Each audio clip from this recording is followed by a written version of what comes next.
the Piano Sonata No. 14 in C-sharp minor Quasi una fantasia, Op. 27, No. 2, popularly known as the Moonlight Sonata, is a piano sonata by Ludwig van Beethoven. Completed in 1801 and dedicated in 1802 to his pupil, Countess Giulietta Guicciardi, it is one of Beethoven's most popular compositions for the piano. Names: the first edition of the score is headed Sonata Quasi una fantasia, a title this work shares with its companion piece, Op. 27, No. 1. Grove Music Online translates the Italian title as Sonata in the manner of a fantasy. Translated more literally, this is sonata almost a fantasy.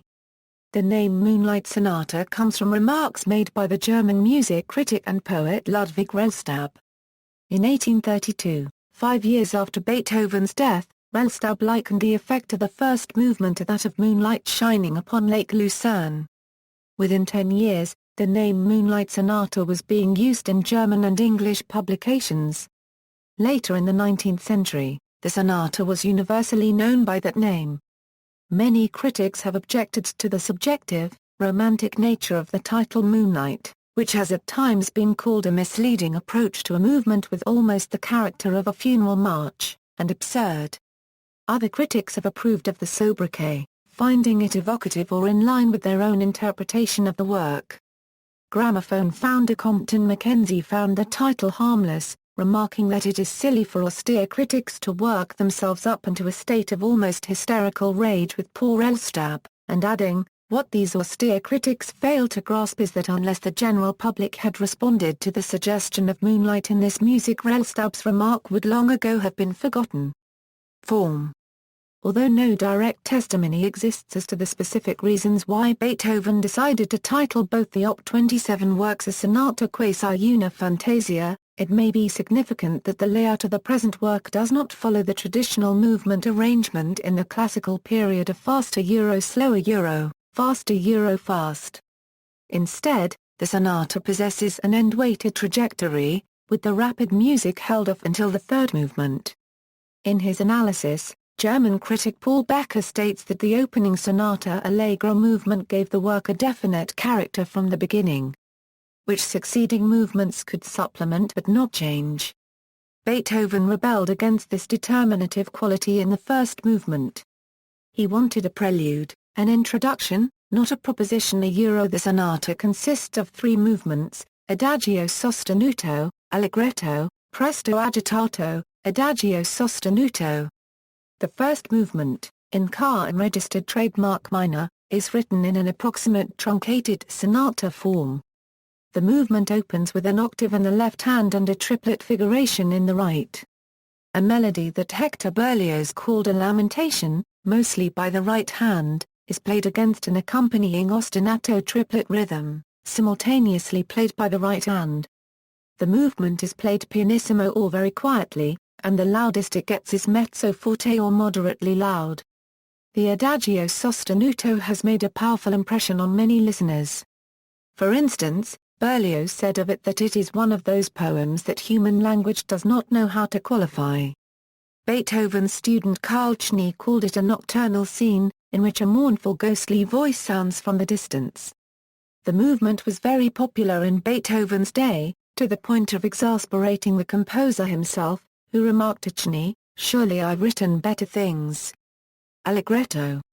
The second movement is a relatively conventional scherzo and trio, a moment of relative calm written in D-flat major, the more easily notated enharmonic equivalent of Ca unregistered trademark major, the parallel major of the first movement's key, Ca unregistered trademark minor.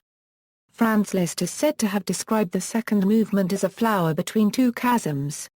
The slight majority of the movement is in piano, but a handful of sforzandos and forte pianos helps to maintain the movement's cheerful disposition. Presto agitato. The stormy final movement, in sonata form, is the weightiest of the 3, reflecting an experiment of Beethoven's placement of the most important movement of the sonata last. The writing has many fast arpeggios and strongly accented notes, and an effective performance demands lively and skillful playing. Of the final movement, Charles Rosen has written it is the most unbridled in its representation of emotion. Even today, 200 years later, its ferocity is astonishing. Beethoven's heavy use of sforzando notes, together with just a few strategically located fortissimo passages, creates the sense of a very powerful sound in spite of the predominance of piano markings throughout. Beethoven's pedal mark. At the opening of the work, Beethoven included the following direction in Italian: Si deve suonare alto questo pezzo delicatissimamente senza sordino. The way this is accomplished is to depress the damper pedal throughout the movement. Performers often hesitate to follow Beethoven's direction, particularly when playing on a modern piano. This is because the modern piano has a much longer sustain time than the instruments of Beethoven's time, so that a steady application of the damper pedal creates a dissonant sound. In contrast, performers who employ a historically based instrument tend to be more willing to following Beethoven's direction literally. For performance on the modern piano, several options have been put forth. One option is simply to lift the damper pedal periodically where necessary to avoid excessive dissonance. This is seen, for instance, in the editorially supplied pedal marks in the Ricordi edition of the sonata. Half-pedaling a technique involving a partial depression of the damper pedal is also often used to simulate the shorter sustain of the early 19th century pedal. Charles Rosen suggested both half-pedaling and releasing the pedal a fraction of a second late. Joseph Banowitz suggests using the sostenuto pedal. The pianist should pedal cleanly while allowing sympathetic vibration of the low bass strings to provide the desired blur. This is accomplished by silently depressing the piano's lowest bass notes before beginning the movement, then using the sostenuto pedal to hold these dampers up for the duration of the movement. Influences: the C-sharp minor sonata, particularly the third movement, is held to have been the inspiration for Fra copyright Rick Chopin's Fantasie Impromptu, and that the Fantasie Impromptu was actually a tribute to Beethoven. It manifests the key relationships of the sonata's three movements, chord structures, and even shares some passages. Ernst Oster writes, "With the aid of the Fantasie Impromptu we can at least recognize what particular features of the car and registered trademark minor sonata struck fire in Chopin. We can actually regard Chopin as our teacher as he points to the coda and says, 'Look here, this is great. Take heed of this example.'" The Fantasie Impromptu is perhaps the only instance where one genius discloses to us if only by means of a composition of his own what he actually hears in the work of another genius. References, Notes. Sources: Rosenblum, Sandra P. Performance Practices in Classic Piano Music, Their Principles and Applications. Bloomington, Indiana University Press. Siepman, Jeremy. The Piano, The Complete Illustrated Guide to the World's Most Popular Musical Instrument.